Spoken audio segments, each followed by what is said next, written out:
Assalamualaikum warahmatullahi wabarakatuh.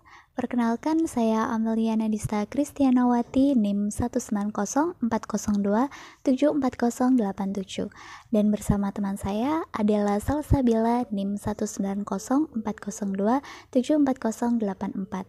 Di sini kami akan mempresentasikan mengenai hasil laporan kami tentang hidrologi kawasan Kars Gunung Sewu di Kecamatan Tanjung Sari, Kabupaten Gunung Kidul, Yogyakarta.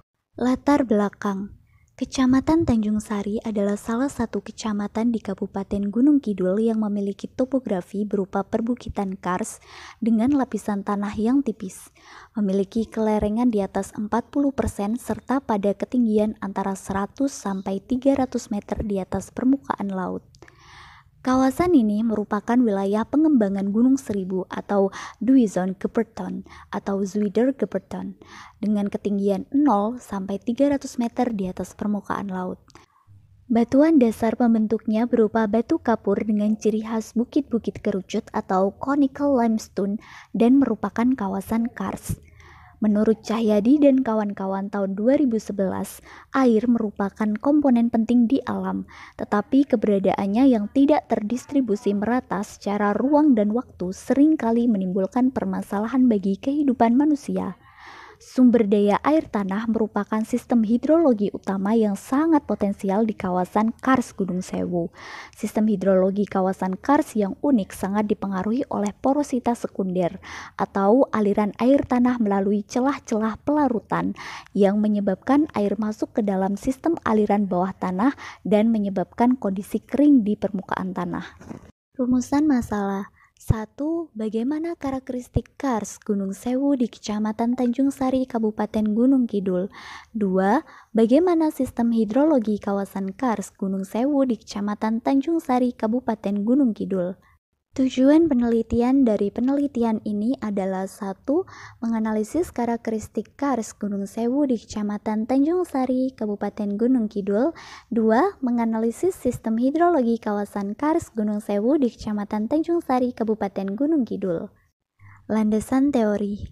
Menurut Suhendar tahun 2015, kars adalah perbukitan khas yang dibentuk oleh batu gamping. Pembentukannya dipengaruhi oleh proses karstifikasi yang secara berkelompok maupun tunggal dipengaruhi oleh proses pelarutan dan pengikisan dengan tingkat yang lebih tinggi dibandingkan kawasan lainnya. Menurut Ford and William tahun 2007, kawasan kars merupakan wilayah dengan kondisi hidrologi yang unik akibat adanya batuan yang mudah larut serta memiliki porositas sekunder yang dapat berkembang baik. Hidrologi secara umum adalah cabang ilmu geografi yang mempelajari seputar pergerakan, distribusi, dan kualitas air yang ada di bumi serta siklus hidrologi dan sumber daya air. Sedangkan pengertian siklus hidrologi secara umum adalah sirkulasi air dari laut ke atmosfer, lalu ke bumi, dan kembali lagi ke laut, dan seterusnya. Menurut Vetter tahun 1994, hidrogeologi adalah suatu ilmu yang menghubungkan antara material geologi dan proses maupun aktivitas air, khususnya air tanah. Metode penelitian. Bentuk kajian. Metode penelitian yang digunakan dalam penelitian ini adalah penelitian kualitatif. Menurut Mantra tahun 2008, penelitian kualitatif yaitu penelitian yang menghasilkan informasi berupa catatan dan data deskriptif yang terdapat di dalam teks yang diteliti. Lalu jenis penelitian yang digunakan adalah penelitian deskriptif, yaitu data yang dikumpulkan berbentuk kata-kata, gambar, dan bukan berupa angka. Variabel dalam penelitian ini adalah variabel bebas. Dari penelitian ini yaitu berfokus pada Gunung Sewu, sedangkan variabel terikat dari penelitian ini yaitu kawasan kars dan sistem hidrologi Gunung Sewu. Prosedur kerja. Dalam penelitian kepustakaan atau studi pustaka, metode yang digunakan untuk mengumpulkan data penelitian adalah berupa data-data kepustakaan yang telah dipilih, dicari, disajikan, dan dianalisis.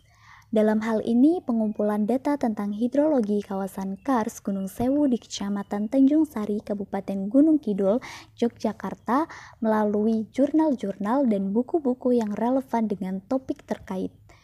Cara analisisnya yaitu teknik analisis data yang digunakan dalam penelitian ini adalah metode analisis isi atau content analysis.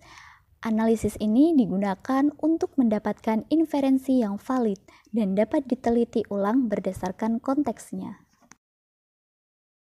Selanjutnya, kita akan lanjut pada bab pembahasan. Tanjung Sari adalah sebuah kecamatan di Kabupaten Gunung Kidul, Provinsi Daerah Istimewa Yogyakarta, Indonesia.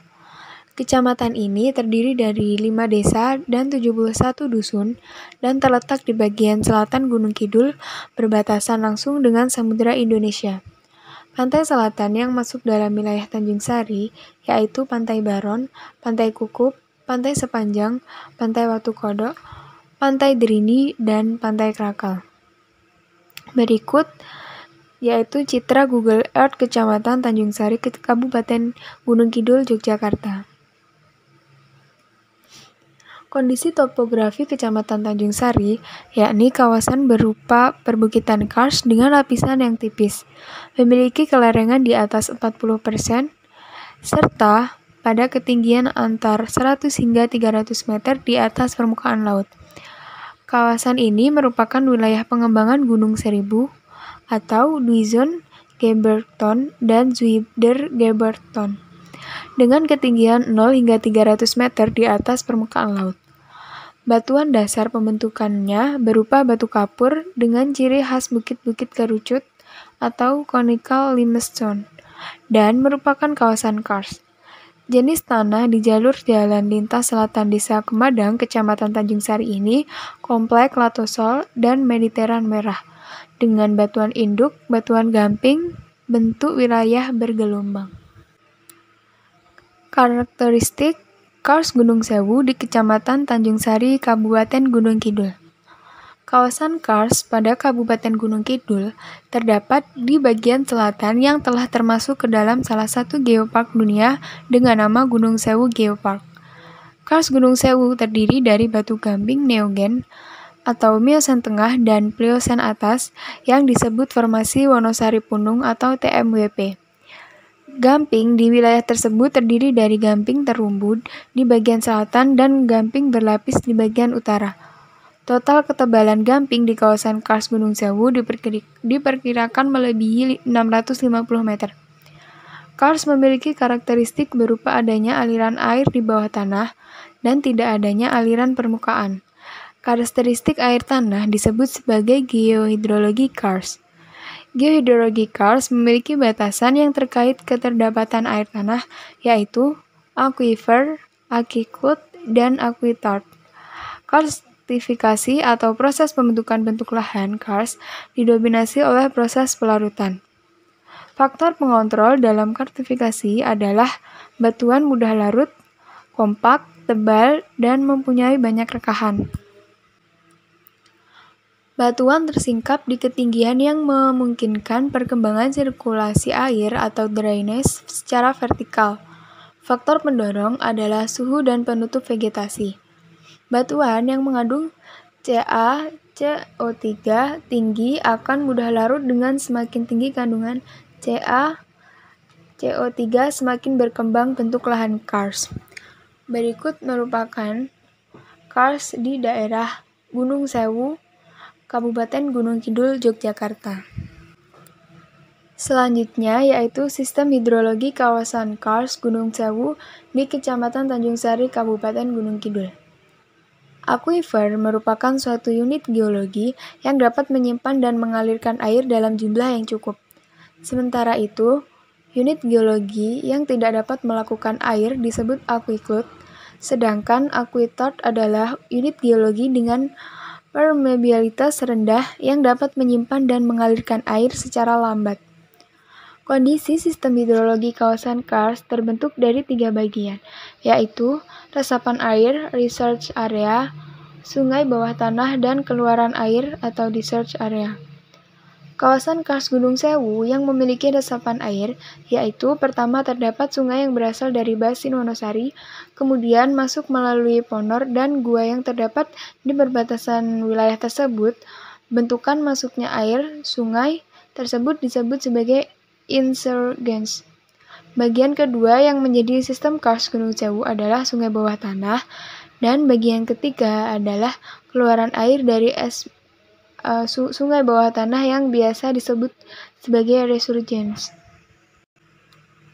Variabel yang berpengaruh dalam pelarutan Kars adalah debit air. Semakin besar debit air yang mengalir pada sungai bawah permukaan Kars, maka semakin besar tingkat pelarutan atau karstifikasi yang terjadi, sehingga akan menyebabkan rongga-rongga tempat mengalirnya sungai membesar dan sistem diffuse berubah menjadi sistem conduit.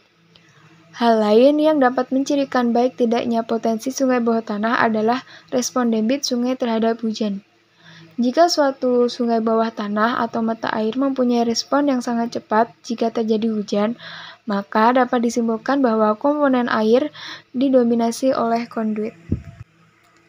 Nah, jadi jika suatu sungai bawah tanah atau mata air mempunyai respon yang sangat cepat jika terjadi hujan, maka dapat disimpulkan bahwa komponen aliran didominasi oleh konduit. Kemajuan dan perkembangan penelitian yang membahas tentang Kars diharapkan dapat mempengaruhi pengelolaan kawasan Kars di Indonesia. Baik, terima kasih dari kelompok 6 yaitu Adela Salsabila dan Ameliana Dista Kristinawati. Apabila ada salah kurangnya, kami mohon maaf yang sebesar-besarnya. Terima kasih. Wassalamualaikum warahmatullahi wabarakatuh.